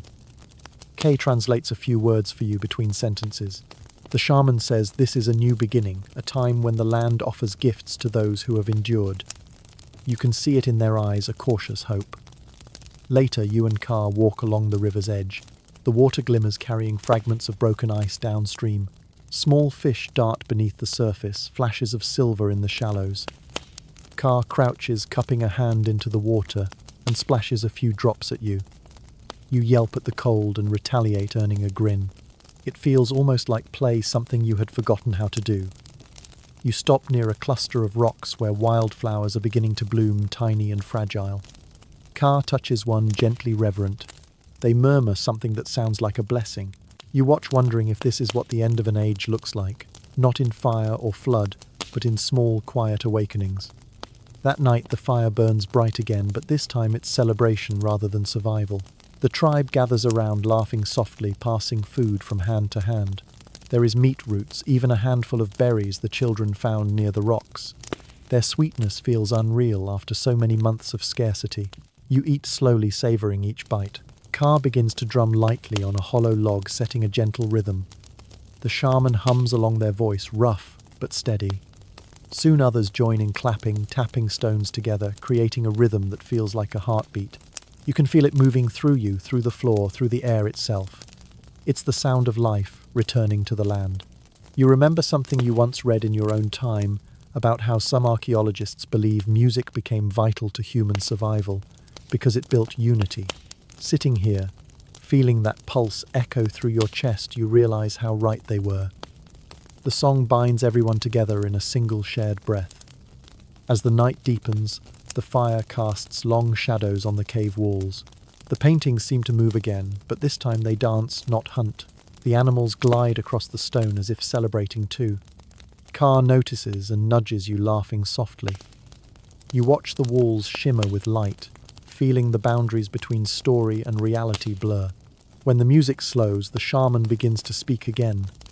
Their words flow like water, calm and deliberate. Kaa translates quietly in your ear. They are saying that the land is changing, and so must the people. The herds will move north now, following the retreating cold. The tribe will follow too, though not all will make the journey. Some may stay here, build something new where the earth has softened. You look around at the faces glowing in the firelight, each one marked by survival. Every wrinkle, scar and shadow tells a story. You realize that this moment, this choice, marks the beginning of everything that will come after. The first whispers of settlement, of staying rather than running. Civilization doesn't begin with walls. It begins with the courage to stop moving. Kaa takes your hand, squeezing gently.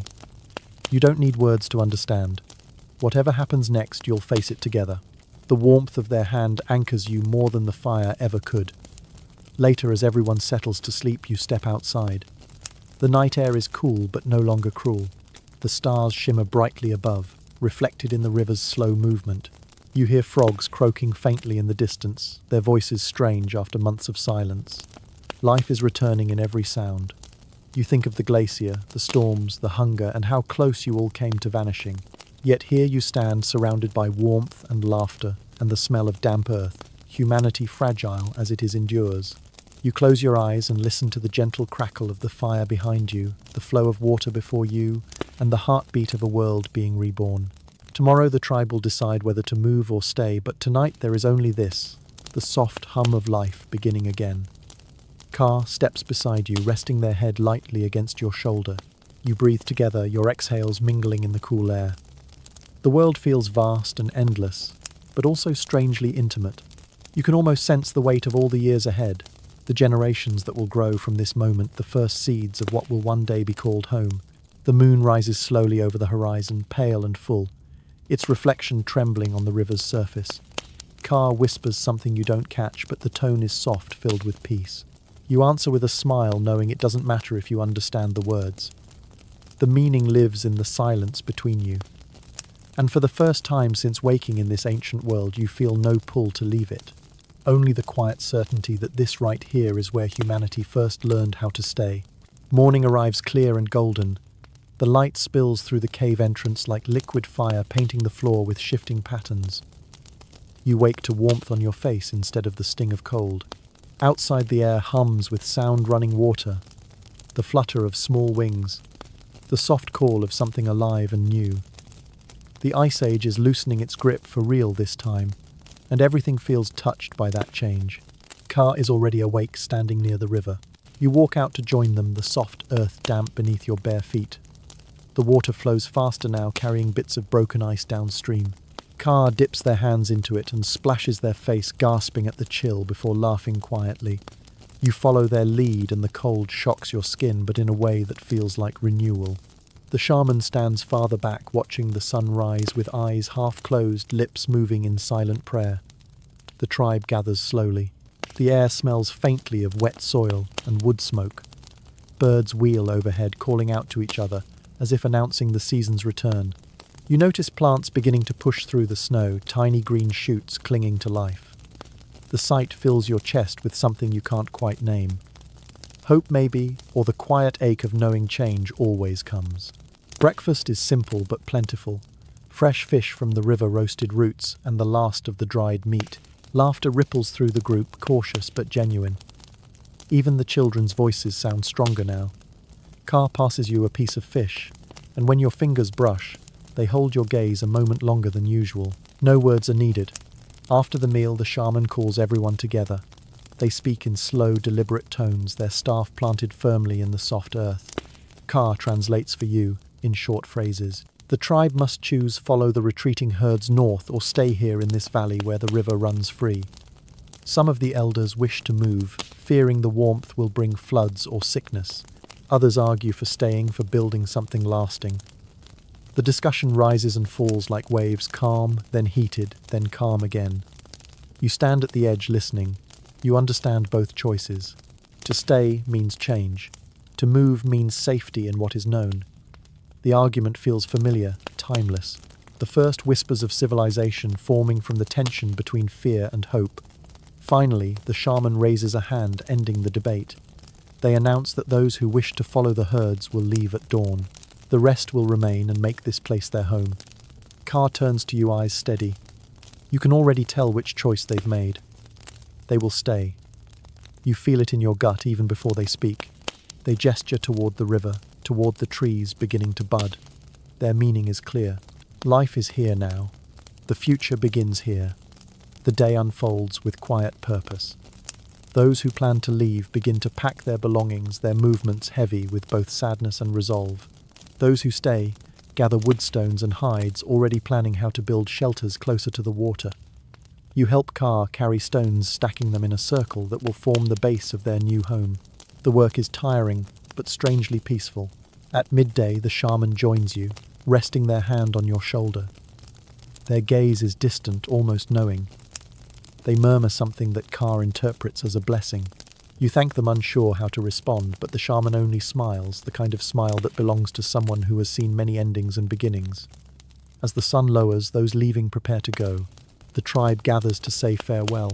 Hugs, nods, and quiet words pass between them.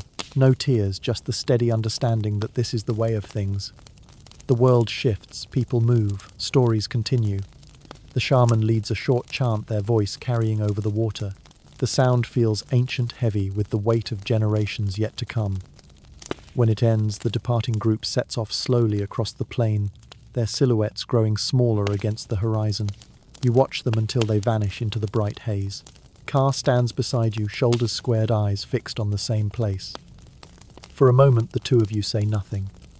Then Kaa exhales softly, as if releasing the past with that single breath. The days that follow are filled with work. You and the others who stayed begin to shape the valley into something that feels permanent. Stones are placed for walls, branches tied for roofs. Fires are built in pits near the river.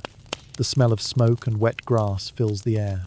At night, laughter echoes against the hills, mingling with the croak of frogs and the distant call of birds. Life, fragile and raw, has taken root again. Kaa teaches you how to weave reeds into mats, how to grind seeds into paste with smooth stones. You find yourself learning quickly, your hands moving as if they've done this before. The rhythm of work feels natural, steady, human. The shaman watches from their usual spot by the fire, their eyes half closed, humming softly. It feels as though they are already speaking to the future, whispering the story of this new beginning. One evening after the day's work, you walk to the riverbank alone. The water reflects the golden sky, rippling gently. You crouch and trace your fingers through the current, cold and smooth. You think of all the days since you woke here, the fear, the hunger, the firelight, the laughter, and the endless walking through snow. Every memory feels alive inside you, stitched into your skin. You realize something simple but profound. You are no longer a visitor in this world. You belong to it now. Kaa approaches quietly and sits beside you. They hand you a small object wrapped in hide. When you unwrap it, you find a carving your likeness, or as close as flint tools can manage. It's rough but unmistakable. You look at Kay, speechless. They laugh softly, a sound full of warmth. You run your fingers over the carving and feel the grooves of their effort, the care in every line. You think about giving it back, but Kaa shakes their head. It's a gift, a memory to carry when you wake. As twilight deepens, the shaman lights the evening fire. The tribe gathers once more, sitting in a wide circle. The air glows orange and soft, the smoke rising straight into the clear sky. The shaman begins to speak, their voice steady and melodic. Though you don't understand the words, Kaa leans close, whispering the meaning. It's a story about beginnings, how fire taught humans not only to survive but to create, to remember, to love. The rhythm of the voice lulls you into calm. The flames crackle, painting moving shadows on everyone's faces. Kaa rests their head lightly on your shoulder. You close your eyes and breathe in the scent of earth and wood smoke. The fire's warmth seeps into you, slow and steady, wrapping around every part of your being. You feel yourself drifting, your body growing heavy, your thoughts dissolving into light. The sounds around you blur into a soft hum, the river flowing, the wind whispering through the grass, the quiet laughter of people who have learned to live again. You know that when you open your eyes next, it might not be here. Maybe you'll wake in your own time, in your own bed, the hum of modern life returning. but a part of you will stay. A handprint on a wall, a small carving in stone, a flicker of warmth carried forward through centuries. You take one last deep breath. The fire flickers low, the sky turns darker, and the stars emerge clear and endless. Kaa's hand finds yours. You squeeze gently, feeling the pulse of life in their fingers. The shaman's chant fades into silence. The night settles around you like a blanket, soft and infinite. You are still. You are safe. You are home. Now the fire burns low and your heartbeat slows with it. The noise of the day fades into a distant hum like waves receding against the shore of sleep. The air around you feels soft, wrapped in the warmth of memory. You can almost hear the slow breathing of the tribe, the rhythm of a world that has found peace after struggle. The light flickers gently against the walls, catching the red ochre handprints, the painted animals, the stories carved into stone. They shimmer one last time before fading into shadow. You feel the pull of rest in every limb, the gentle weight of belonging pressing down on your eyelids. The world outside moves on, the river flows. The ice melts. The wind carries whispers of new beginnings across the land. You are part of that flow now, your breath mingling with the breath of ancient air. Let the warmth of the fire settle deep in your chest. Let the sound of the water become your heartbeat. Let the stars above keep watch as your thoughts drift away. Everything you have seen, every moment of fear and wonder, folds quietly into the endless story of what it means to be human. It has always been this simple light against darkness, warmth against cold, one shared breath at the edge of time. Rest now. The night is kind and the fire will keep burning long after you sleep. Sweet dreams.